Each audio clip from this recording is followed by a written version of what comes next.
This is a topic that I've been wanting to talk about for quite some time because I'm getting older.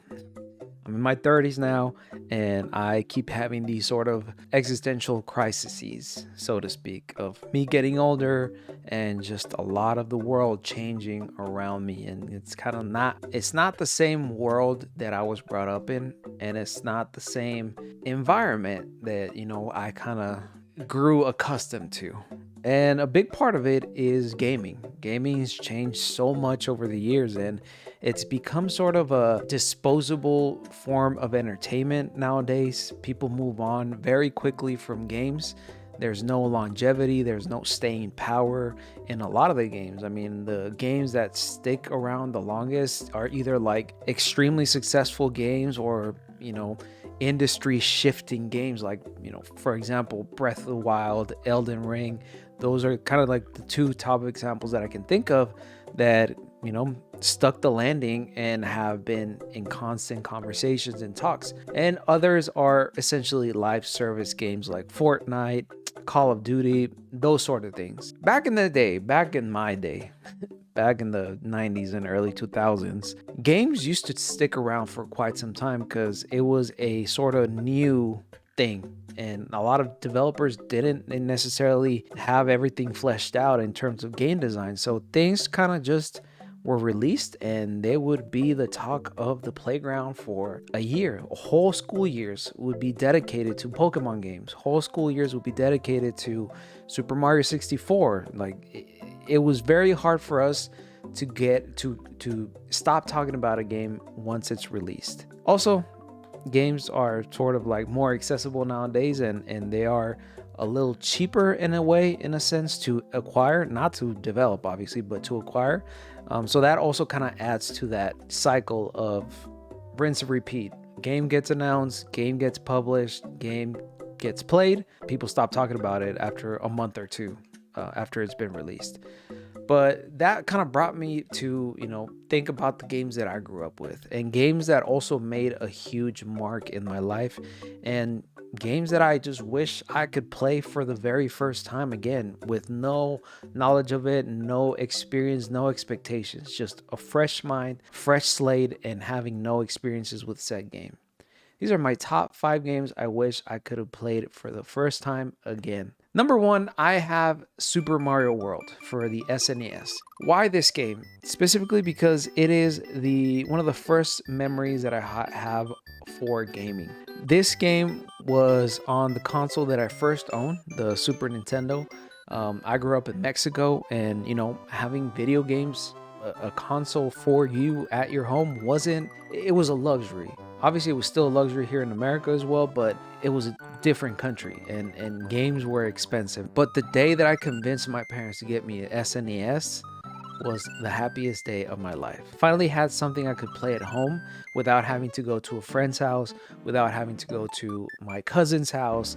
Stuff that I was just there. I could wake up and play my video games, and that was the SNES. And the first game I remember getting for the SNES was Super Mario World.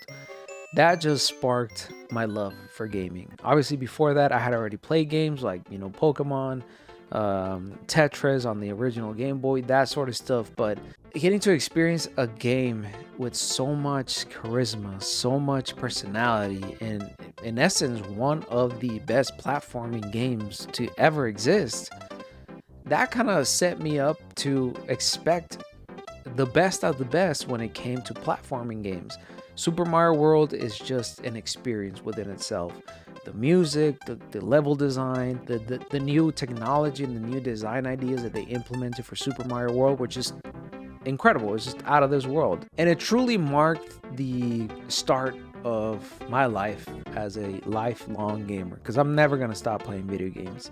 That was a very nice feeling, a very good feeling. I felt like I finally found something that checks all the boxes when it comes to me, that something that makes sense to me, and that is gaming. That's what Super Mario World was for me. And number 2, this one is a bit controversial, not because I don't think it's the best game in the series, and it's definitely not the nicest one. It's not the most enjoyable one, but it's everything around it, everything surrounding that game, and that's GTA Vice City. Vice City was my introduction to PC gaming. I didn't know that you could play video games on your PC, on like a personal computer. That was too modern technology for me. And I remember the first time I went to my cousin's house and they showed me this great game where you can walk around and create chaos and shoot guns and bazooka cars and just go wild, all at your fingertips in your personal computer. And that was GTA Vice City. We were too young. We shouldn't have been playing that game when we were that age. I think we were around like 8 or 10 years old. And it just kind of made me realize that I really like my cousins. They are very funny people, and they are, I don't know, I just really enjoyed being at my cousin's house because of that. It was always nonstop having fun, but GTA Vice City in essence just really opened up a whole new world of gaming to me. It expanded my horizons, and it made me start to look for games through other platforms, because the only thing I ever knew was Nintendo.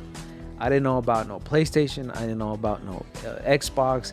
I definitely did not know about no PC gaming. And this just kind of opened the world to me, and it made me into a more open-minded gamer when it came to these sort of things. I still remember every weekend that we would go to my cousin's house, putting that disc into the computer. That's in essence why I would want to play GTA Vice City once again. It's a good game, but at the same time, just the experience of being introduced to a wider world of gaming was eye-opening in a way. Number 3 is Super Smash Bros. For the Nintendo 64. Now, why this specific game? I had a tumultuous upbringing. It was good. It was a nice childhood, but still, with any family, nobody's perfect. There were a lot of nights that I could not sleep as a child because of stress, emotional stress. And one of the things that kind of kept me up, it was a commercial that I would always wait for it to come on TV while I was watching my nightly cartoons on Cartoon Network. And that was the Super Smash Bros. For Nintendo 64 TV commercial that would always air on Cartoon Network. I believe that was before the days of Adult Swim. It was the first instance that I ever saw video games outside of video games. I saw a video game commercial and I thought, wow, one of my favorite pastimes, something that I really like, which are video games, something that I'm really passionate about, is on TV. People are talking about this. I don't feel crazy for thinking that games are amazing. And I remember just seeing those characters in those costumes beating the ever-living hell out of each other, and just being captivated by the storytelling and just this new type of game that I had never experienced before. Before this, the only fighting games I ever knew about were Street Fighter, Mortal Kombat, but then seeing my favorite Nintendo characters fight with each other exploded my mind. And again, reintroduced me, or kind of introduced me for the first time into another gaming genre, something that I wasn't ever aware of that ever existed. And it also made me a bigger gaming fan. It introduced me to F-Zero. It introduced me to Mother. It introduced me to Star Fox. It introduced me to a whole wide variety of video game franchises that I wasn't aware of because I was young. I didn't have money to go and buy every single game that came out. My parents definitely didn't. So that kind of made me a bigger fan of gaming than I already was. And it made me explore other franchises, other types of games because of the characters. But it also gave me it gave me a sense of belonging and I don't know, just this sort of like thing to be proud of, even though obviously I didn't make the game, but still seeing video games on TV made me kind of feel like a normal kid. Like I wasn't that crazy for being a nerd, because if y'all grew up around that time, liking video games, liking anime, liking all the things that I liked as a kid was not cool. It wasn't popular. And, seeing it as something popular and something accepted on TV just gave me sort of confidence to be like, yeah, you know what? I like this. There's no shame in liking the things that I like. So, especially video games, like it made me feel at ease in a very tumultuous time of my very young life. So that's another reason why I kind of wish I could get to experience Super Smash Bros. For the Nintendo 64 once again. Number 4, and this one might be a little bit of a cliche, but it's the main reason why this whole channel exists. It's the main reason why I'm back into gaming. From like 2014 to 2018, that's 4 years of gaming that I just did not play video games at all. I would play, on the off chance that my friends had a console or they be playing PC games and, they would tell me, hey, come in, play. Usually it was Overwatch. I did not have a console. I did not have a gaming system. I just essentially did not play any games from 2014 till 2018. I was back in at university. I was broke. I was a student. I didn't have any money. But it wasn't till this game released that I was like, okay, I grew up playing video games. It's a huge part of my life and I enjoy it. I need to stop denying myself from things that I enjoy. And the game that made me buy a whole console, a Nintendo Switch, and getting back into gaming was Breath of the Wild. I got this game in 2018. I got a Nintendo Switch in 2018, so it had already been over a year since this game released. So I had already seen everything that there was to this game. The sense of amazement and just seeing how much I had missed out on from gaming. The first time that I booted up Breath of the Wild was incredible. It made me feel like that young kid again, discovering Ocarina of Time, discovering like an open world, so to speak, game for the first time.